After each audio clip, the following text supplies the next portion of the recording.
మనం already 8 marks series లో physics నుంచి for the second year students are class 12 students, ఈ సంవత్సరం తీసుకుంటే కనుక క్లాస్ 11 స్టూడెంట్స్ కి each and every 8 marks question ని డిస్కస్ చేస్తున్నాం. దానిలో ఆల్రెడీ స్టేషనరీ వేవ్స్ గురించి డిస్కస్ చేసాం, దెన్ డాప్లర్ ఎఫెక్ట్. నెక్స్ట్ ఈ రోజు క్లాస్ సెషన్ వచ్చేటప్పటికల్లా సౌండ్ వేవ్స్ ని స్టేషనరీ వేవ్స్ యొక్క ఫార్మేషన్ లో ఓపెన్ పైప్ ద్వారా లేదా క్లోజ్డ్ పైప్ ద్వారా పంపించినప్పుడు దానిలో వచ్చే fundamental frequencies and corresponding harmonics ఎలా ఉంటాయి, దీని గురించి క్లియర్ కట్ డిస్కషన్ చేద్దాం. ఓకేనా?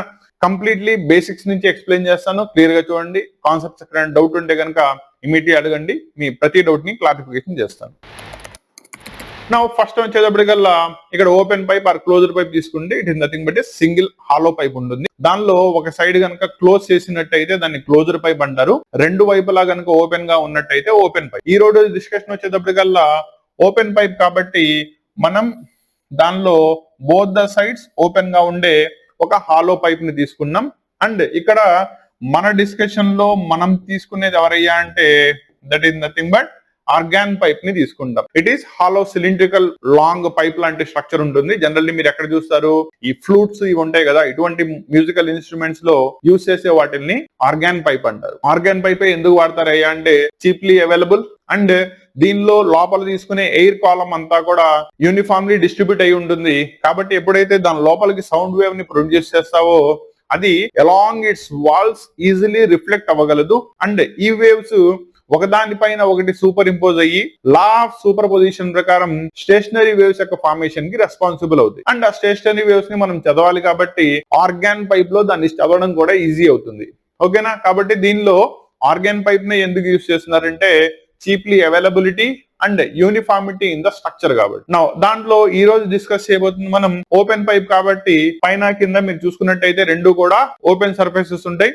ఇక్కడ ఒక పాయింట్ జాగ్రత్తగా గుర్తు పెట్టుకోండి, మనకి ఓపెన్ ఎండ్స్ దగ్గర ఎప్పుడు కూడా యాంటీ నోడ్స్ యొక్క ఫార్మేషన్ జరుగుతుంది. కాబట్టి ఈ రూల్ ని కనుక మీరు గుర్తు పెట్టుకున్నట్టయితే దీనిలో ఉండే ఫండమెంటల్ ఫ్రీక్వెన్సీస్ ని అండ్ కరస్పాండింగ్ హార్మోనిక్స్ ని ఈజీలీ ఎక్స్ప్లెయిన్ చేసేస్తారు. క్లియరా? దానిలో ఫస్ట్ కేసు ఏమవుతుంది చూద్దాం. లెట్ us టేక్ ఒక ఆర్గాన్ పైప్ తీసుకున్నాను and organ pipe initially some length L ఉన్న ఆర్గాన్ పైప్ ని తీసుకున్నాం. దీని లోపల సౌండ్ వేవ్ ని నేను పంపించాను. ఆటోమేటికల్లీ ఏముంటాయి, లోపల ఎయిర్ కాలం ఉంటుంది కాబట్టి ఎయిర్ కాలం లో ఉన్న మాలిక్యూల్స్ డిస్టర్బ్ అవుతాయి. As a result waves produce అవుతాయి. ఈ వేవ్స్ ఒకదాని పైన సూపర్ ఇంపోజ్ అయ్యి స్టేషనరీ వేవ్స్ ని ఫార్మ్ చేస్తాయి. దీనిలో ఫస్ట్ సిచ్యువేషన్ కనుక తీసుకున్నట్టయితే ఫస్ట్ సిచ్యువేషన్ చెప్పాను కదా, ఓపెన్ ఎండ్ దగ్గర మీకు యాంటీ నోడ్స్ యొక్క ఫార్మేషన్ జరుగుతుంది కాబట్టి ఈ ఓపెన్ ఎండ్ దగ్గర ఆ ఓపెన్ ఎండ్ దగ్గర మీకు రెండు యాంటీ నోడ్స్ యొక్క ఫార్మేషన్ జరిగింది, మధ్యలో ఒక నోడ్ ఫార్మేషన్ జరిగింది. There four here one antinode, ఇక్కడ ఒక నోడ్ ఫార్మేషన్ జరిగింది, ఇక్కడ ఒక యాంటీ నోడ్ ఫార్మేషన్ జరిగింది. నో దీనిలో గనక లెంత్ కి వేవ్ లెంత్ కి మధ్యలో రిలేషన్ తీసుకున్నట్టయితే ఈ వేవ్ ఆల్మోస్ట్ మీకు ఎంత వచ్చింది, ఇంత వచ్చింది. కరెక్టేనా? It is nothing but half of the wave length. కాబట్టి ఎల్ ఇజ్ ఈక్వల్ టు ఇక్కడ దేనికి సమానం అవుతుంది, L/2. ఇది క్లారిటీ వచ్చిందా? లేకపోతే మళ్ళీ చెప్తాను చూడండి. జనరల్లీ వేవ్ లెంత్ అంటే మనం ఎక్కడ చెప్తాం, స్టార్టింగ్ పొజిషన్ నుంచి ఒక కంప్లీట్ వేవ్ ట్రావెల్ అయిన తర్వాత ఈ మధ్యలో ఉండే డిస్టెన్స్ ని మనం ఏమంటున్నాం, వేవ్ లెంత్ అంటాం. కాబట్టి వేవ్ లెంత్ అంటే ఒక క్రస్ట్ నుంచి ఒక క్రస్ట్ కు ఉండే డిస్టెన్స్ లేదా ఒక ట్రఫ్ నుంచి ఒక ట్రఫ్ కు ఉండే డిస్టెన్స్. క్లియరా? నో ఇక్కడ మీకు ఫామ్ అయిన వేవ్ కనుక తీసుకున్నట్టయితే half of its wavelength form అయింది కాబట్టి L is equal to ఇక్కడ λ/2 కి సమానం. ఎలా రాసామో క్లారిటీ వచ్చిందా? నా ఇప్పుడు దీని నుంచి దీని యొక్క ఫ్రీక్వెన్సీ చెప్పాలి. That is frequency N1 is equal to velocity divided by wave length. ఇది ఆల్రెడీ మనందరికీ తెలిసిందే. నా వెలాసిటీ ఆఫ్ ద సౌండ్ అంతే ఉంది, divided by wave length is equal to ఇక్కడ నుంచి నేను lambda is equal to cross multiplication చేసుకుంటే 2L అవుతుందని చెప్పొచ్చా? సో దాన్ని అక్కడ సబ్స్టిట్యూట్ చేసుకున్నట్టయితే ఫండమెంటల్ ఫ్రీక్వెన్సీ యొక్క ఎక్స్ప్రెషన్ ఎంత వచ్చింది, V/2L, where V is velocity of the sound and L వచ్చేటప్పటికల్లా కరస్పాండింగ్ మీరు తీసుకున్న కాలం యొక్క లెంత్. పాయింట్ క్లియరా? ఫస్ట్ హార్మోనిక్స్ ఎలా వస్తాయి, ఆల్రెడీ ఫండమెంటల్ ఫ్రీక్వెన్సీ చెప్పేసాం కాబట్టి నెక్స్ట్ ఓవర్ టోన్స్ ఎలా వస్తాయి లేదా హార్మోనిక్స్ ఎలా వస్తాయో 1 by 1 డిస్కస్ చేద్దాం. క్లియరా? నెక్స్ట్ సేమ్ అదే లెంత్ ఉన్న పైప్ లో నుంచి ఈసారి స్టేషనరీ వేవ్స్ యొక్క ఫార్మేషన్ జరిగింది. నో దీన్ని డ్రా చేయడం చూసుకోండి. దీనిలో సెకండ్ సిచ్యువేషన్ కనుక తీసుకున్నట్టయితే మీకు లెంత్ సేమ్ L అలాగే ఉంది. నో దీనిలో వచ్చిన వేవ్ కనుక తీసుకున్నట్టయితే ఇక్కడ 1/4 ఇక్కడ 1/4 దట్ ఈస్ హాఫ్ ప్లస్ ఇక్కడ హాఫ్.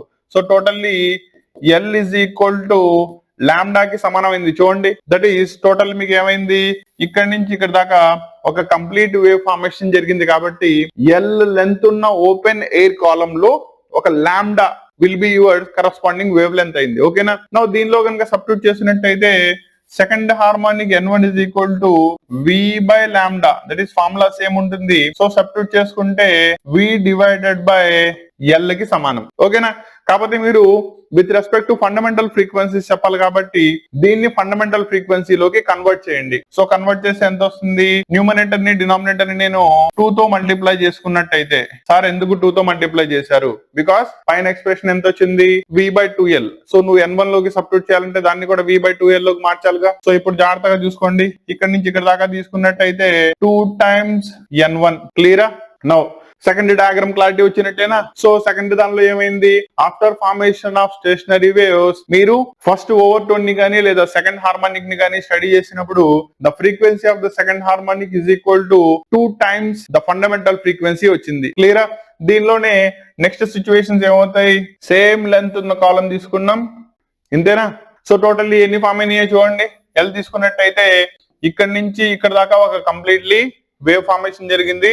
రెండోది half, that is lambda plus lambda by 2 అంటే ఎంత అయింది, 3 lambda by 2 will be corresponds to the length of the air column, లేదా lambda is equal to 2L/3 రాయొచ్చు చూసుకోండి. దీని నుంచి ఫండమెంటల్ ఫ్రీక్వెన్సీ దట్ ఈస్ దానిలో కనుక మార్చినట్టయితే frequency N3 is equal to V divided by lambda and after substitution V divided by 2L/3. మీకు denominator లో ఫ్రాక్షన్ ఉంది, అది రెసిప్రోకల్ అయినట్టయితే కనుక 3V/2L. మళ్ళీ ఈ పార్ట్ ఫండమెంటల్ ఫ్రీక్వెన్సీకి సమానం కాబట్టి 3 into N1. ఇలా మీరు వరుస పెట్టి N నెంబర్ ఆఫ్ హార్మోనిక్స్ ని రాసుకుంటా వెళ్ళొచ్చు. లేదు ఓవర్ టోన్స్ లో కనుక చెప్పాలి అంటే ఫస్ట్ దాన్ని ఫండమెంటల్ ఫ్రీక్వెన్సీ అంటారు, దాన్ని మల్టిపుల్ లో వచ్చిన వాటన్నిటిని కూడా కరస్పాండింగ్ ఓవర్ టోన్స్ అంటారు. క్లియర్. అంటే second over tone, third over tone అని రాసుకుంటూ వెళ్ళాం. నౌ దీంట్లో మనం with respect to fundamental frequency ఈ రిమైనింగ్ సక్సెసివ్ ఫ్రీక్వెన్సీస్ అన్ని కూడా ఏ రేషియోలో ఉంటాయో చెప్పాలి. For an example N1 is to N2 is to N3 corresponding frequencies యొక్క రేషియో రాసినట్టయితే మీకు ఎంత వచ్చింది, ఫస్ట్ ది N1 వచ్చింది, రెండోది 2 times ఫండమెంటల్ ఫ్రీక్వెన్సీ, నెక్స్ట్ ఇది 3 times fundamental frequency and so on. ఓకేనా.